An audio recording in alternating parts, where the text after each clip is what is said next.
नमस्कार मित्रांनो, आपण यापूर्वीच्या व्हिडिओमध्ये मूळव्याधचे लक्षणं, कारणे हे बघितले आहे, ज्यामध्ये वातज, पित्तज आणि कफज या पद्धतीने वेगवेगळी कारणे आणि लक्षणं आपण बघितले आहे.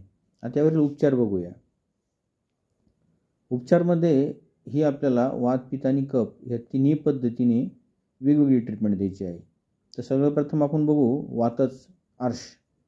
वातज आर्षमध्ये आपल्याला द्यायचं आहे हिरडा प्लस एरंड ऑइल. एरंड ऑइलमध्ये हिरड्याला भाजून घ्यायचं आहे. थोडासा काळसर झाला की नंतर तो काढून घ्यायचा आहे आणि अर्धा चमचा दुपारी फक्त ताकासोबत हे द्यायचं आहे आपल्याला. त्याच्यानंतर दुसरा प्रयोग आहे त्रिफळा, ज्यामध्ये बैडा, हिरडा, आवळा आहे प्लस निशोध. दोन्ही एकत्र करायचे समप्रमाणामध्ये आणि हे ताकासोबत द्यायचं आहे रात्री झोपायच्या वेळेस.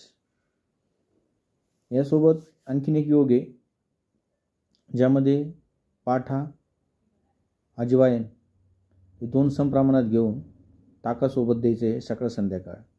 अशा पद्धतीने जर आपण हे द्रव्य जर दिले तर वातज कासमध्ये आपल्याला चांगल्या पद्धतीचा आराम मिळतो. त्यासोबतच या पेशंटची लाईफस्टाईल सुधारणं ही महत्त्वाचं आहे, ज्या कारणामुळं मग जे बी डायजेस्टिव्ह सिस्टीम बिघडण्यासाठी जे कारण घडलं ते कारण सर्वप्रथम आपल्याला दूर करायचं आहे, लाईफस्टाईल चेंज करायची आहे आणि त्यानंतर आपल्याला त्यासोबत हे औषधी देणं गरजेचं आहे. यामध्ये ताकाचं खूप जास्त महत्त्व सांगण्यात आलेलं आहे, कारण ताक झाडाच्या मुळाशी जर टाकलं तर ते अख्ख्या झाडाला वाळवून टाकतं. त्याचप्रमाणे हे ताक ज्यावेळी आपल्या डायजेस्टिव्ह सिस्टीममधून ॲनसपर्यंत जातं तर तेथील आलेले अंकुर, ज्याला आपण कोंब म्हणतो, यांना ते नष्ट करून टाकतं. म्हणून ताकाचा महिमा आयुर्वेदामध्ये आणि विशेषतः मूळव्याधच्या उपचारावर खूप कारगर सांगितलेला आहे. दुसऱ्या नंबरचं बघू आपण पित्तज आर्ष. पित्तज आर्षमध्ये आपण बघितलं, मागच्या व्हिडिओमध्ये बघितलंच आहे काय काय लक्षणं होत्या. अंगार होते, ब्लडिंग होते, होण्याचे कारणं पण आपण बघितले. त्यात आता उपचार जो आहे, ज्यामध्ये जवासा, बेलगिरी, अजवाईन ही तिन्ही द्रव्य समप्रमाणात घ्यायचे आहे आणि बकरीच्या दुधासोबत अर्धा चमचा जेवण्या अगोदर हे द्यायचं आहे. बकरीचं दूध जर नाही मिळालं तर तुम्ही कुठल्याही दुधासोबत ते देऊ शकता. त्यासोबतच आणखीन एक योग याच्यामध्ये सांगितलेला आहे, ज्यामध्ये पाठा, बेलफलमज्जा आणि त्रिफळा तिन्ही समप्रमाणात करून 2 टायमाला जर दिलं, सकाळ आणि संध्याकाळ, त्यासोबत पेशंटला ताक घेण्याचं सांगायचं, तर याचा पण चांगला रिझल्ट आपल्याला दिसून येईल.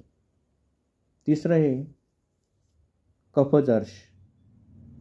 कफज आर्षमध्ये मागील क्लासमध्ये किंवा व्हिडिओमध्ये आपण बघितलं असेल का जे काही लक्षण सांगितले त्यावरील हा उपाय आहे, ज्यामध्ये तुम्हाला जवासा, बेलगिरी, अजवाईन हे याच्यामध्ये पित्तज आर्षमध्ये पण आहे आणि कफज आर्षमध्ये पण आहे, पण याच्यात आणखीन 2 द्रव्य प्लस झालेले, ज्यामध्ये धमासा आणि पाठा. जवासा, बेलगिरी, अजवाईन, पाठा आणि धमासा अशाप्रमाणे समप्रमाण करून हे तुम्हाला गरम पाण्यासोबत द्यायचं आहे. त्यासोबतच जर त्या पेशंटला वेदना जास्त असेल आणि गुद्दाशयाच्या ठिकाणी जर अंगार जास्त असेल तर त्यासाठी एक योग लिहून घ्या.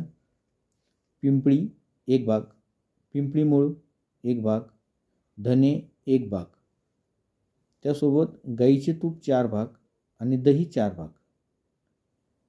पिंपळी 1 भाग, पिंपळी मूळ 1 भाग, धने 1 भाग, गाईचे तूप 4 भाग आणि दही 4 भाग यांना सगळ्यांना एकत्र भिजून ठेवायचं. त्याचा पाक बनतो आणि त्याच्यानंतर तुम्ही तो अर्धा चमचा घेतल्यानंतर वातज आर्षसाठी हा खूप गुणकारी आहे.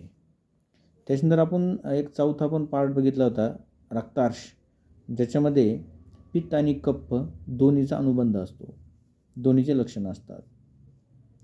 तर याच्यासाठी उपाय जो आहे तो बघा, मुलेठी,